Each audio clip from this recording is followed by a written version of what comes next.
पुण्यात अनेक हॉटेल्सच्या बाहेर बोलायचं मटण मिळेल असं हमखास लिहिलेलं असतं. पण तुम्ही कधी विचार केला आहे का, बोलायचं मटण म्हणजे नेमकं काय असतं? आणि बोकडाचं मटण न म्हणता बोलायचा हा शब्द का वापरला जातो?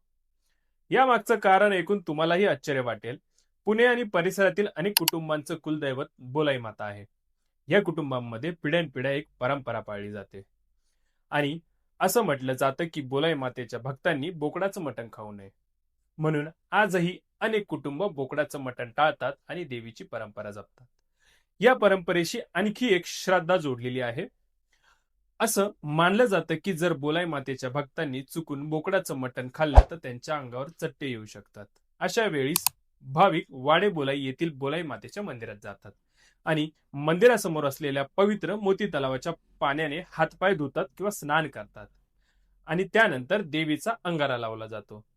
भक्तांची अशी श्रद्धा आहे की त्यानंतर तो त्रास दूर होतो आणि देवीची कृपा प्राप्त होते.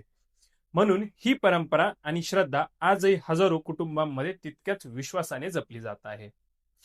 तुम्ही काय खातात? बोकडाचं मटण की बोलायचं मटण? आणि तुमच्या घरी बोलाई मातेची परंपरा आहे का?